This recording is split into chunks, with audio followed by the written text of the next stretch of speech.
Puji Tuhan, salam sejahtera bagi kita semua. Saya bersyukur pada Tuhan karena hari ini kembali dapat berjumpa dengan saudara semua dalam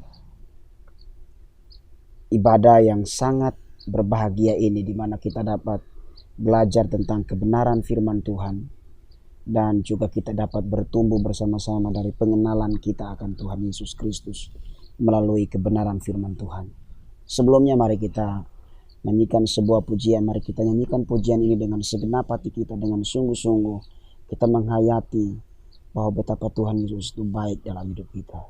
Ya Tuhanku, aku hendak bernyanyi bagimu. Amin Tuhan Yesus. Ya Tuhanku,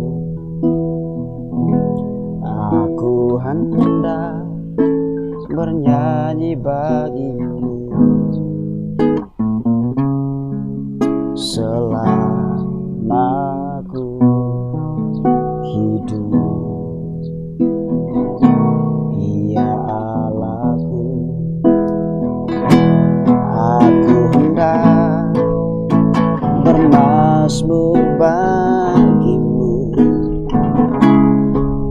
selagi ku hidup.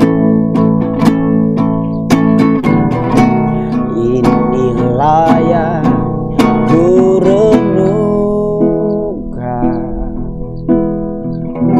setiap waktu.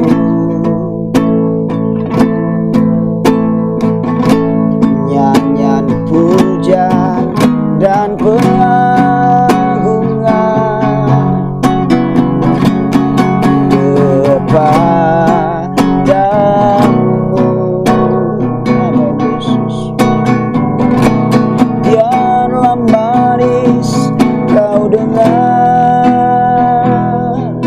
Tuhan, manis kau dengar Tuhan, dan hatiku bersuka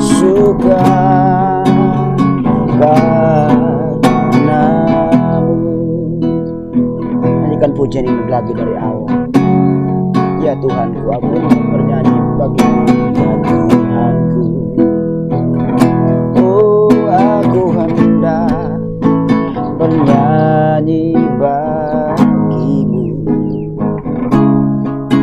selama aku hidup.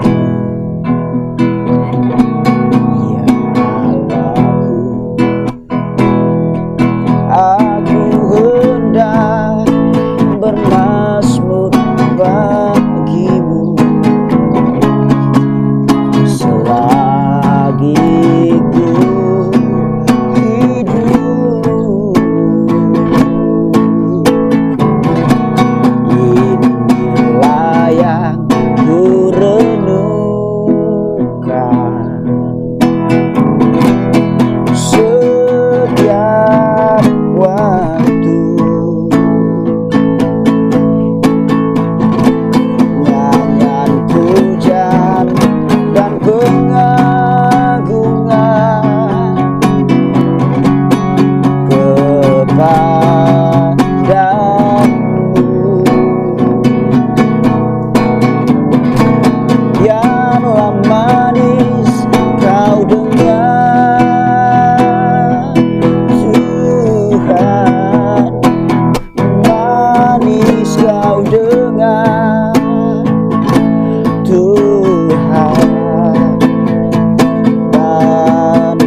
Bapa, kami bersyukur kepadamu ya Tuhan. Sebab ketika kami merenungkan betapa besarnya kasih Tuhan atas hidup kami, maka kami adalah orang-orang yang sungguh berbahagia karena sampai hari ini kami ada. Semuanya karena kemurahan Tuhan atas hidup kami. Tuhan, sepanjang hari Tuhan sudah menjaga kami dari hari Senin sampai hari Sabtu. Sampai hari ini kami ada. Ini semua karena pertolongan Tuhan atas hidup kami. Dan kami tidak bisa hidup tanpa tuntunan firman-Mu dalam hidup ini. Sebagai anak muda kami hidup hanya mau bergantung sepenuhnya kepada Tuhan. Sebab Engkaulah gembala kami yang baik. Takkan kekurangan apapun dalam hidup ini. Itulah sebabnya kami mau berharap bersandar sepenuhnya kepadamu ya Tuhan. Tolong kami melalui firman-Mu. Tolong kami ya Tuhan supaya kami memahami rencana Tuhan atas hidup kami. Bapa, urapi hamba-Mu dan kami siap dengar firman Tuhan dalam nama Tuhan Yesus. Haleluya. Amin. Puji Tuhan, selamat sore. Mari kita belajar daripada kebenaran firman Tuhan. Dan demikian kebenaran firman Tuhan. Tuhan Yesus memberkati kita semua. Puji Tuhan, salam sejahtera dalam kasih Tuhan kita Yesus Kristus. Kembali mari kita belajar tentang kebenaran firman Tuhan. Mana pada hari ini saya akan melanjutkan khotbah saya dari 2 Petrus pasal yang ketiga, ayat yang ke-17 sampai dengan ayat yang ke-18. Saya rindu membacakan kedua ayat ini sekali lagi. Tetapi kamu saudara-saudaraku yang kekasih, kamu telah mengetahui hal ini sebelumnya. Karena itu waspadalah, supaya kamu jangan terseret ke dalam kesesatan orang-orang yang tak mengenal hukum, dan jangan kehilangan peganganmu yang teguh, tetapi bertumbuhlah dalam kasih karunia dan dalam pengenalan akan Tuhan dan Juru Selamat kita Yesus Kristus. Baginya kemuliaan sekarang dan sampai selama-lamanya. Saudaraku yang diberkati oleh Tuhan kita Yesus Kristus, minggu lalu saya sudah sampaikan perihal tentang hidup di dalam kewaspadaan, di mana saya sampaikan bahwa setiap hari kita perlu waspada karena kita tidak tahu apa yang terjadi dengan hidup kita besok. Kita juga sudah belajar bahwa setiap kita pasti tidak tahu kapan dipanggil oleh Tuhan. Itulah sebabnya kita perlu mempersiapkan hidup kita. Dan kita juga sudah tak belajar bahwa setiap kita tidak tahu kapan Tuhan akan datang kembali. Itulah sebabnya kita perlu waspada dan lebih lagi memperhatikan bagaimana kita hidup. Saya sudah menyampaikan bahwa ada orang yang pada awalnya adalah orang yang setia, orang yang melayani Tuhan, orang yang giat di dalam pekerjaan Tuhan. Tetapi pada akhir hidupnya mereka meninggalkan Tuhan karena mereka terseret dengan kesesatan dunia ini. Seperti contoh di dalam Alkitab, seorang murid Kristus yaitu Yudas Iskariot. Meskipun dia adalah seorang murid yang dipercayakan oleh Tuhan sebagai pemegang penanggung jawab keuangan pada waktu itu, tetapi karena masalah uang dia harus menjual gurunya yaitu Yesus Kristus yang kita sembah itu. Itulah sebabnya kita perlu waspada karena kita tidak tahu apa yang akan terjadi dengan hari kita, dengan hari-hari kita pada waktu-waktu yang akan datang. Nah, saudaraku yang diberkati Tuhan, sore ini saya ingin melanjutkan bagian ini dengan satu pertanyaan yang sangat mendasar, yaitu mengapa terjadi peristiwa di mana adanya orang-orang percaya yang kelihatannya beriman kepada Yesus, namun akhirnya mereka terseret dalam kesesatan orang-orang yang tak mengenal hukum atau orang-orang yang tak mengenal kebenaran itu sendiri. Mengapa, saudara? Mengapa terjadi fenomena demikian? Di mana ada orang-orang yang benar-benar melayani Tuhan, setia melayani Tuhan. Awalnya mereka itu gencar beribadah, gencar melayani Tuhan. Namun pada kenyataannya di akhir hidupnya, mereka terseret dengan kesesatan orang-orang yang tak mengenal hukum. Bagian yang pertama yang saya ingin sampaikan pada kebenaran firman Tuhan ini, yaitu karena mereka tidak mau bertumbuh di dalam kekuatan rohani. Mengapa terjadi demikian? Di mana ada orang-orang yang percaya, namun ternyata pada akhirnya mereka terseret dengan kesesatan dunia ini. Jawaban yang pertama adalah karena mereka tidak mau bertumbuh di dalam kekuatan rohani. Dari mana kita tahu, saudara? Mari kita lihat itu di dalam ayat yang sudah kita baca itu. Ayat yang ke-17 dan ayat yang ke-18 berkata, "Tetapi kamu saudara-saudaraku yang kekasih, kamu telah mengetahui hal ini sebelumnya. Karena itu waspadalah, supaya kamu jangan terseret ke dalam kesesatan orang-orang yang tak mengenal hukum, dan jangan kehilangan peganganmu yang teguh, tetapi bertumbuhlah dalam kasih karunia."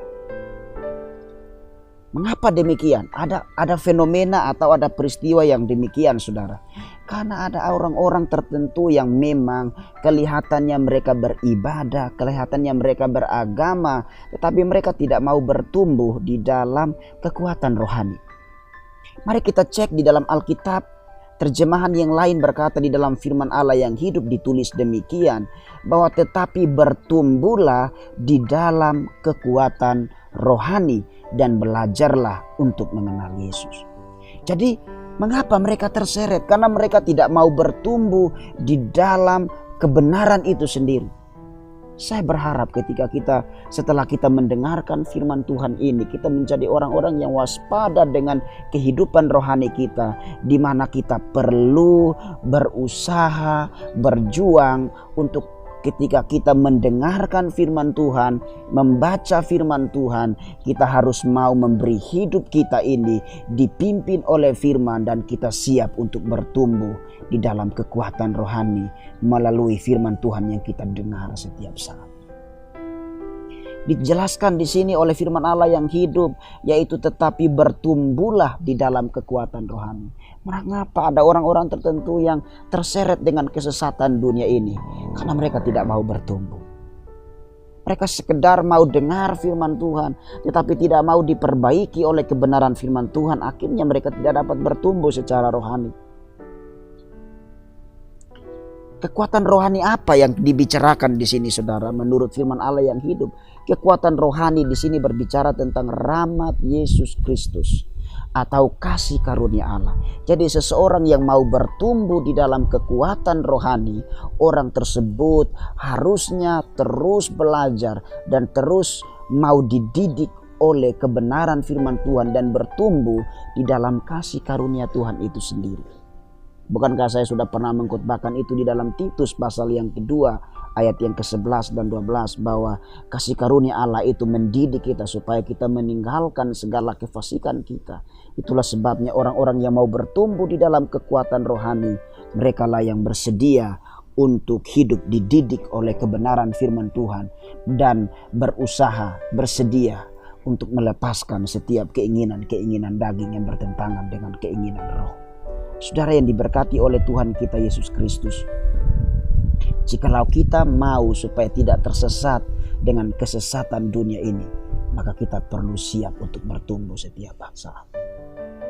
Kita perlu bertumbuh melalui pengenalan kita akan firman Allah yang kita baca, yang kita dengar setiap saat.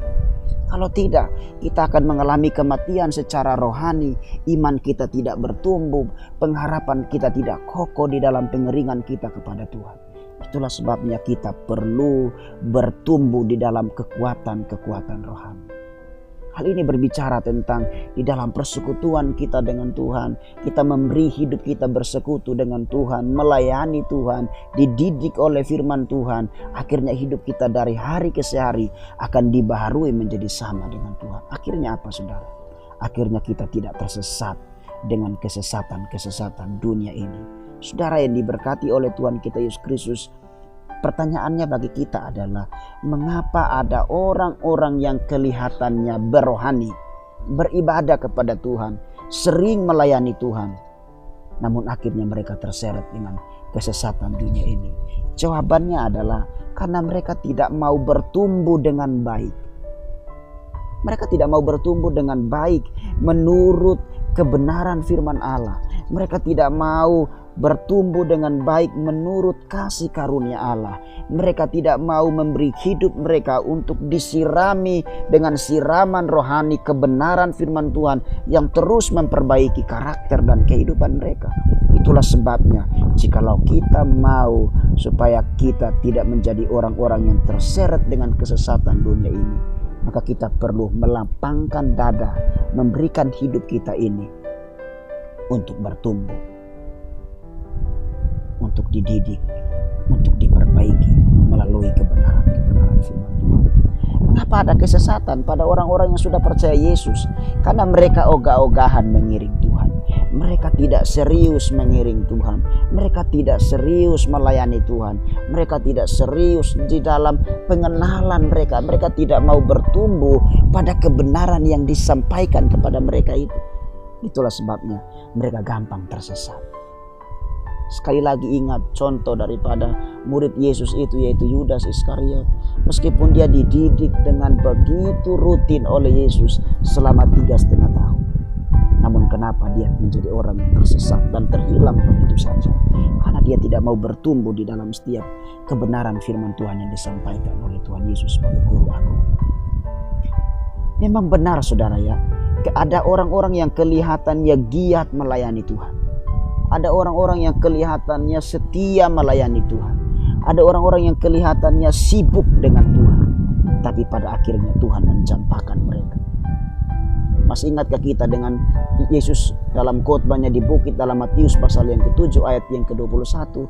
Yesus sendiri berkata bahwa bukan setiap orang yang berseru Tuhan, Tuhan, Tuhan akan masuk ke dalam kerajaan Allah. Tetapi mereka lah yang melakukan kehendak Bapa-Ku yang di surga. Makanya kita perlu mengintrospeksi diri kita. Kita perlu mengevaluasi hidup kita. Kita perlu memperbaiki hidup kita setiap saat. Jangan sampai pada satu saat nanti ketika kita berhadapan dengan Tuhan, Tuhan berkata kepada kita sendiri, orang-orang yang seakan-akan giat dalam melayani Tuhan, namun pernyataan Yesus pada kita, "Penyalah engkau hai pembuat kejahatan, sebab aku tidak pernah mengenal engkau." Ini yang perlu kita waspadai saudara, supaya kita tidak menjadi percuma mengikut Yesus. Kita tidak menjadi sia-sia mengikut Yesus, melayani Tuhan, tetapi pada akhirnya Tuhan tidak mengenal kita. Karena kita terjerat dengan kesesatan dunia, pergaulan dunia, tawaran dunia, ajaran dunia, kenikmatan dunia. Akhirnya kita kehilangan keseimbangan dalam kita mengiring Tuhan, dan kita jatuh dan kita kehilangan keselamatan yang Tuhan berikan itu kepada kita. Saudara yang diberkati Tuhan, bagian yang kedua pada kebenaran firman Tuhan ini adalah mengapa mereka tidak bertumbuh dengan baik. Mengapa ada orang-orang yang sudah dengar firman Tuhan, percaya Yesus, jadi Kristen, tetapi mengapa mereka tidak bertumbuh dengan baik? Jawabannya adalah karena mereka tidak memiliki pengenalan yang benar akan Yesus. Perhatikan ayat itu saudara. Di dalam ayat yang ke-18 berkata demikian, "Tetapi bertumbuhlah dalam kasih karunia dan dalam pengenalan akan Tuhan." Jadi mengapa ada orang-orang yang terseret, yang terjerat dengan kesesatan dunia ini? Karena bukan saja mereka tidak mau bertumbuh, tetapi memang pada dasarnya mereka tidak memiliki pengenalan yang benar akan Tuhan Yesus sebagai juru selamat dalam hidup. Itulah sebabnya kita perlu memiliki pengenalan yang benar akan Tuhan. Yesus pernah berkata kepada Simon Petrus itu, bahwa dia harus mengenal Yesus secara pribadi. Karena kita sebagai anak-anak Tuhan, sebagai orang-orang percaya, biarlah kita berjuang, berusaha setiap saat memiliki pengenalan yang benar akan Tuhan. Jangan hanya tahu Yesus dari Alkitab, tetapi kita tidak mau mengalami pengalaman pribadi dengan Yesus secara pribadi itu sendiri. Dan itulah sebabnya mari, kalau kita mau supaya kita tidak terjerat dengan kesesatan dunia ini, maka kita perlu tidak sekedar bertumbuh dengan baik, tetapi kita perlu memiliki pengenalan yang baik. Saudara yang diberkati Tuhan, tanpa pengenalan akan Tuhan secara benar, kita pun tidak mungkin dapat bertumbuh dengan baik. Itulah sebabnya pertumbuhan rohani kita itu sangat bergantung pada pengenalan kita akan Tuhan kita Yesus Kristus. Dari mana kita dapat bertumbuh? Kita dapat bertumbuh dari pengenalan kita akan firman Kristus yang menuntun setiap kehidupan kita. Itulah sebabnya kita butuh firman Tuhan setiap saat. Sangatlah menjadi riskan kalau kita menjadi orang Kristen tetapi kita jarang membaca Alkitab. Sangatlah menjadi sesuatu yang begitu menyia-nyiakan dalam hidup ini kalau kita jadi Kristen tetapi kita tidak membaca firman Tuhan, kita tidak merenungkan firman Tuhan, kita tidak membangun intimasi, kedekatan, keintiman dengan Tuhan. Itulah sebabnya supaya kita tidak terseret dengan kesesatan dunia ini, kita perlu memiliki pengenalan yang benar terhadap siapakah Tuhan kita itu. Jangan sampai kita hanya tahu dia Yesus tetapi kita tidak tahu bahwa nanti dia yang menghakimi kita sesuai dengan iman kita dan perbuatan kita. Ingat, percaya Yesus sebagai Tuhan dan Juru Selamat.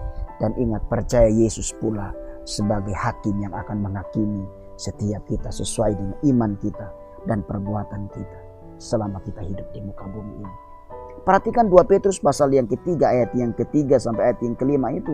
Ditulis di sana bahwa ada kumpulan atau kelompok orang-orang yang tampil sebagai pengejek, yaitu orang-orang yang hidup dengan ejekan. Mengapa ada orang-orang yang terseret? Karena ternyata orang-orang tersebut adalah orang-orang yang suka mengejek kebenaran firman Tuhan. Suka mengejek orang-orang yang menyampaikan firman Tuhan. Mengejek di sini tidak mempercayai apa yang disampaikan oleh hamba-hamba Tuhan.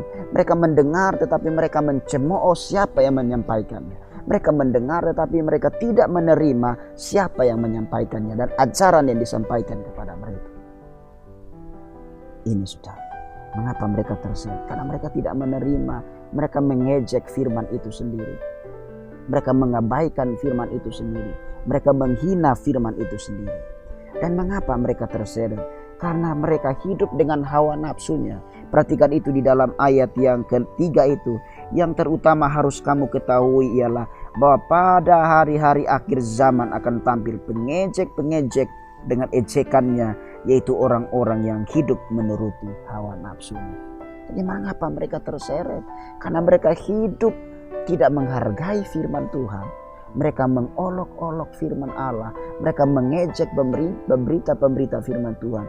Dan mereka hidup menuruti hawa nafsu. Inilah yang membuat mereka terjerat, terseret dengan keinginan-keinginan dunia ini. Mengapa? Berikutnya, kenapa mereka terseret, saudara? Karena mereka tidak mempersiapkan hidup mereka dengan baik. Perhatikan ayat-ayat itu. Ayat yang keempat, kata mereka, di mana janji tentang kedatangan itu? Sebab sejak bapa-bapa leluhur kita mengenal segala sesuatu tetap seperti semula pada waktu dunia diciptakan. Mereka sengaja tidak mau tahu. Bagian yang berikut dari poin ini adalah mereka tidak mempersiapkan hidup mereka dengan baik. Bahkan mereka malah dengan cara menghina Allah, menghina firman Tuhan, menghina para pemberita firman Tuhan. Mereka bertanya, karena mereka sudah mendengar tentang firman yang disampaikan oleh para rasul dan para nabi. Mereka bertanya-tanya seakan-akan menantang hamba-hamba Tuhan. Kapan kedatangan Tuhan? Kapan dia datang? Katanya sudah dikhotbahkan dan disampaikan Tuhan akan datang. Kok Tuhan tidak datang-datang? Mereka mengejek pemberita-pemberita firman Tuhan.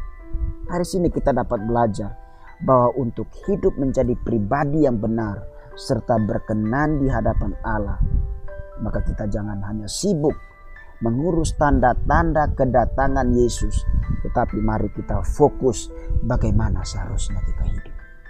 Jadi orang-orang yang hidupnya memahami rencana Tuhan, kehendak Tuhan, yang hidupnya tidak akan terjerat dengan kesesatan dunia ini, adalah orang-orang yang tidak hanya fokus mengurusi tanda-tanda kedatangan Tuhan, tetapi mereka akan fokus dengan bagaimana mereka mempersiapkan kehidupan mereka menyongsong kedatangan Tuhan itu sendiri. Jadi jangan kita menunggu fenomena-fenomena tentang kedatangan Tuhan, tetapi mari kita mempersiapkan hidup ini. Lebih penting bagi kita dibanding kita mencari tahu fenomena kedatangan Tuhan, tetapi lebih daripada itu, mari kita mempersiapkan hidup kita ini dengan baik. Sudahkah kita menjadi orang-orang yang siap ketika kita dipanggil oleh Tuhan dan kita siap. Kita menyongsong kedatangannya dan kita siap mempertanggungjawabkan iman kita, perbuatan kita selama kita hidup di muka bumi. Itulah yang harus kita pikirkan. Bukannya kita saling mengejek satu sama yang lain. Kita mempersalahkan pengkhotbah, kita mempersalahkan pemberita firman, kita mempersalahkan hamba Tuhan yang menyampaikan firman Tuhan. Katanya Tuhan datang dari dulu sampai sekarang tidak datang-datang. Jangan. Kesibukan kita bukan untuk mempersalahkan orang lain, tapi harusnya kita sibuk untuk memperhatikan kehidupan kita, memperbaiki hidup kita, supaya pada saatnya kita menjadi orang-orang yang siap sedia. Kapanpun Tuhan datang, kita siap. Dan ketika Tuhan datang, kita sudah siap dan kita akan menerima mahkota kehidupan yang disiapkan Tuhan bagi kita. Saudaraku ini berkati Tuhan. Mengapa mereka terjerat dengan kesesatan dunia ini? Bagian yang berikutnya adalah karena mereka tidak memiliki pengenalan yang benar akan Yesus. Sekali lagi, mereka tidak memiliki pengenalan yang benar terhadap siapa Tuhan mereka. Saya mau berkata begini, jikalau kita memiliki pengenalan yang benar terhadap Tuhan kita, harusnya kita menghargai Dia, kita mentuhankan Dia, kita menghormati Dia sebagai Tuhan dan Juru Selamat, dan lagi sebagai hakim yang adil yang akan menghakimi setiap kehidupan kita. Melalui Dia akan menghakimi kita menurut perbuatan kita selama kita hidup di muka bumi ini. Itulah sebabnya ini yang perlu kita pikirkan. Perhatikan bahwa sebuah pengenalan yang benar tentang siapa Tuhan, sebuah pengenalan yang benar tentang siapa Tuhan dan seperti apa pengorbanannya dan bagaimana nanti Dia menghakimi kita kelak, akan memotivasi kita untuk kita mempersiapkan hidup kita sedini mungkin. Saya perlu ulang ini, saudara. Perhatikan bahwa pengenalan kita tentang siapa Tuhan kita dan pengenalan kita tentang pengorbanan Yesus atas kita, karya keselamatannya atas kita, dan nanti Dia akan menghakimi kita, akan membuat kita atau memacu hidup kita untuk kita mempersiapkan hidup ini dengan baik. Itu yang akan memotivasi kita. Kalau kita kenal Yesus dengan baik dan kenal pengorbanannya, kenal nanti Dia akan menghakimi setiap manusia, maka kita akan termotivasi untuk mempersiapkan hidup ini dengan sebaiknya. Bukan kita sibuk dengan tanda-tanda akhir zaman, tetapi kita sibuk mempersiapkan kehidupan kita dengan baik. Akhirnya kita tidak tersesat. Kita tidak sibuk mendengar berita dari sana kemari, berita daripada para peramal, ahli nujum atau lain sebagainya. Tapi kita sibuk mempersiapkan kerohanian kita, mempersiapkan hidup kita dengan sebaik mungkin, agar waktunya Tuhan memanggil kita, kita menjadi orang-orang yang tidak panik, kita menjadi orang-orang yang tidak malang nasibnya, tetapi kita menjadi orang-orang yang sungguh berbahagia. Kita menjadi orang-orang yang berbahagia karena kita menerima mahkota kehidupan yang telah disediakan Tuhan bagi kita. Perhatikan 2 Petrus itu pasal yang ketiga ayat yang ke-14 dan ayat yang ke-15. Berkata demikian, sebab itu saudara-saudaraku yang kekasih, sambil menantikan semuanya ini, kamu harus berusaha supaya kamu kedapatan tak bercacat dan tak bernoda di hadapannya dalam perdamaian dengan Dia. Anggaplah kesabaran Tuhan kita sebagai kesempatan untuk beroleh selamat. Ini yang benar. Ini berita yang baik bagi kita. Saudaraku ini berkati Tuhan. Alkitab berkata, Petrus berkata kepada orang-orang yang ada pada waktu itu, harusnya kita tidak sibuk dengan fenomena-fenomena tentang kedatangan Tuhan itu sendiri. Itu bagian yang terkecil. Memang Tuhan pasti datang dengan tanda-tandanya. Tapi harusnya kita sibuk di sini dengan kita sambil menantikan kedatangan Tuhan. Harusnya kita berusaha di dalam ayat yang ke-14. Kita harus berusaha. Perhatikan kata harus. Kita harus berusaha supaya kita kedapatan tak bercacat. Untuk hidup tak bercacat di hadapan Tuhan ini butuh usaha. Bukan kita sibuk dengan orang lain, bukan kita sibuk dengan tanda-tanda zaman, bukan kita sibuk dengan hari yang tepat kedatangan Tuhan, itu tidak. Tetapi mari kita sibuk dengan berusaha supaya nanti kedapatan kita tak bercacat dan tak bernoda di hadapan Tuhan. Ini yang penting bagi kita sebagai anak-anak Tuhan. Jadi kesibukan kita bukan mengamati tanda-tanda zaman, mengamati kapan Tuhan datang, menunggu kapan Tuhan datang. Tetapi sambil menantikan semuanya itu, yang lebih penting adalah kita berusaha supaya tidak kedapatan bercacat. Kita harus berusaha supaya tidak kedapatan bernoda di hadapan Tuhan. Karena jikalau kita kedapatan bernoda atau bercacat, kehidupan kita tidak benar, pengenalan kita tidak benar, pertumbuhan kita adalah pertumbuhan yang tidak normal di hadapan Tuhan secara rohani, maka kita dikatakan bercacat, bernoda, dan kita tidak layak di hadapan Tuhan. Itulah sebabnya kita perlu berusaha. Sekali lagi, kita perlu berusaha, kita perlu berjuang, kita perlu untuk melakukan semuanya ini dengan usaha yang sangat keras. Karena jikalau tidak, kita pasti juga menjadi orang-orang yang gagal untuk menerima mahkota kemuliaan, keselamatan yang Tuhan sudah siapkan bagi kita. Saudara yang diberkati Tuhan, apa yang kita pikirkan dan kita lakukan setelah kita mendengar kebenaran firman Tuhan ini? Pertama adalah yang kita pikirkan dan yang kita lakukan setelah kita mendengar bagian kebenaran firman Tuhan ini, yaitu kita harus berjuang, kita harus berusaha. Kita harus berusaha dengan sebaik mungkin supaya kita tidak bercacat dan bernoda di hadapan Tuhan. Ini perjuangan kita menjadi orang yang tak bercacat dan tak bernoda ini suatu hal yang sulit. Karena pada akhirnya Tuhan mencari orang-orang yang berjuang, yang sementara berjuang untuk memperbaiki kehidupannya, berjuang untuk menjadi serupa dengan Tuhan, berjuang untuk melakukan kebenaran firman Tuhan. Dan kalau kita tidak berjuang, maka kita pasti menjadi orang-orang yang terjerat, terseret dengan kesesatan dunia ini. Yang berikut adalah kita harus hidup saleh. Kita harus berjuang untuk hidup saleh dan suci sejak saat ini. Kalau tidak mau hidup saleh dan suci sejak saat ini, sejak kita tahu firman Allah ini, maka kita pasti terseret oleh kesesatan dunia ini. Itulah sebabnya saudara, mau tidak mau, kita harus berjuang untuk hidup saleh dan hidup suci di hadapan Tuhan. Mau tidak mau harus demikian.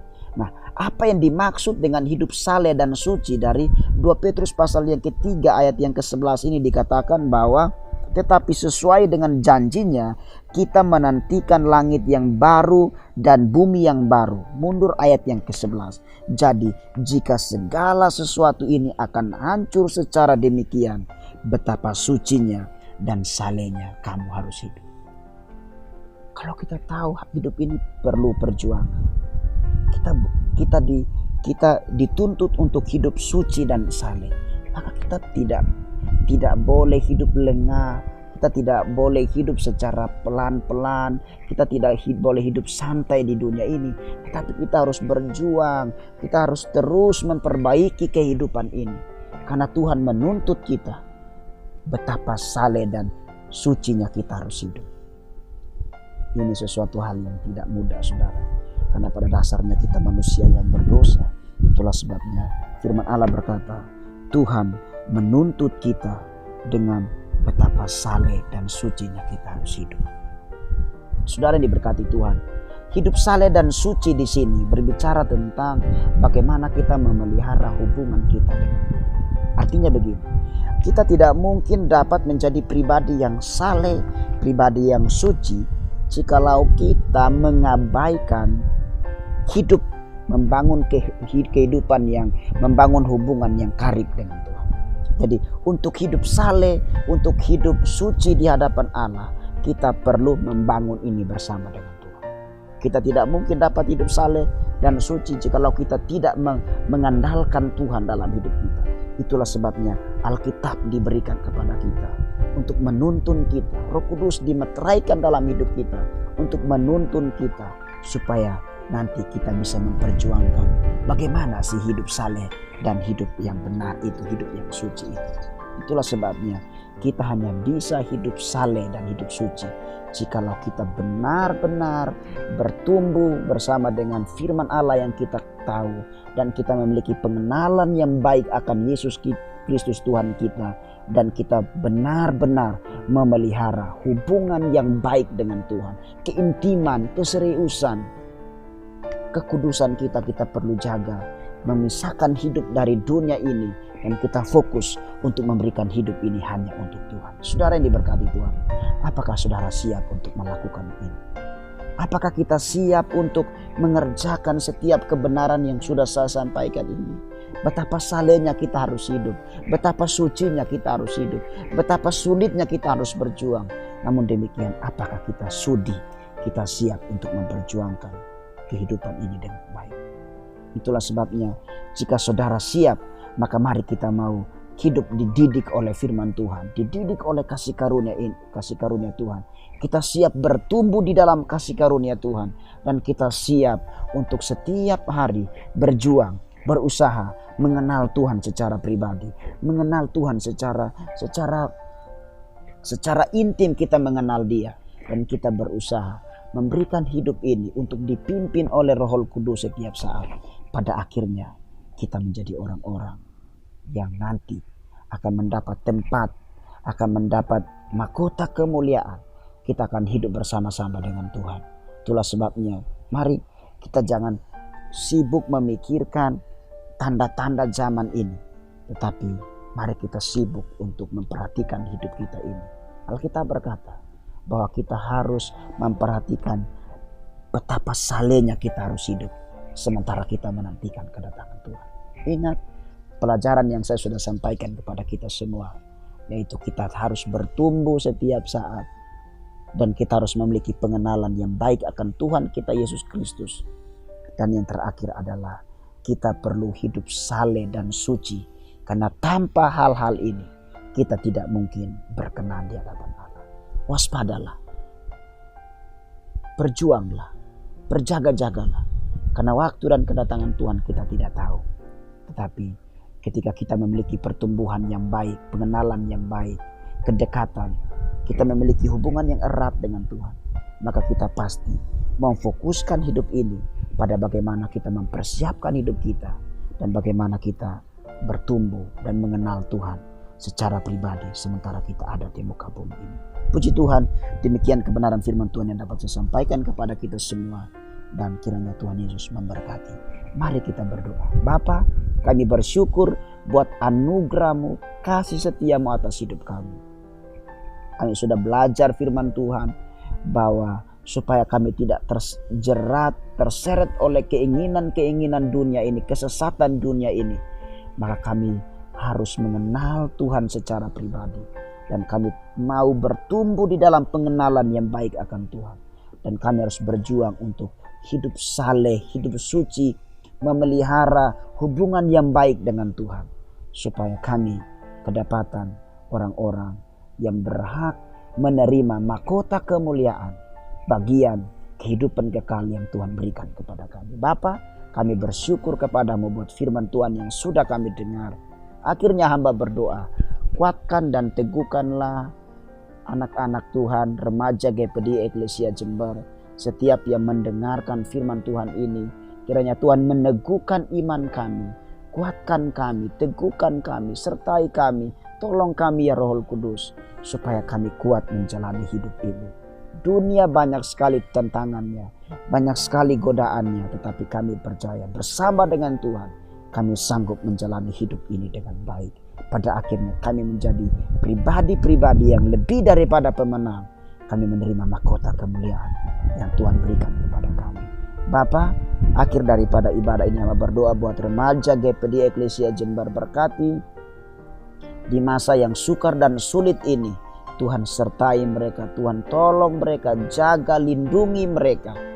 Kiranya Tuhan memberkati masa muda mereka, dimanapun mereka berada. Mereka takut akan Tuhan, setia merenungkan firman Allah, melakukan firman Allah dalam hidup mereka.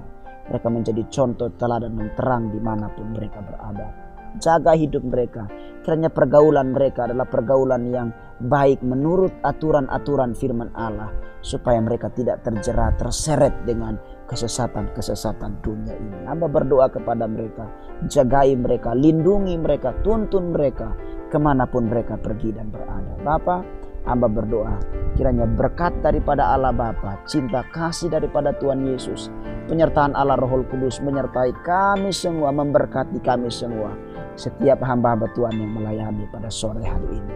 Kami sudah berdoa mengucap syukur, dan kami mengakhiri pelayanan kami, ibadah kami, dan kami bersyukur buat firman Tuhan yang sudah kami dengar. Dalam nama Yesus kami sudah berdoa mengucap syukur. Haleluya. Amin. Tuhan Yesus memberkati kita semua. Eirene, salam sejahtera.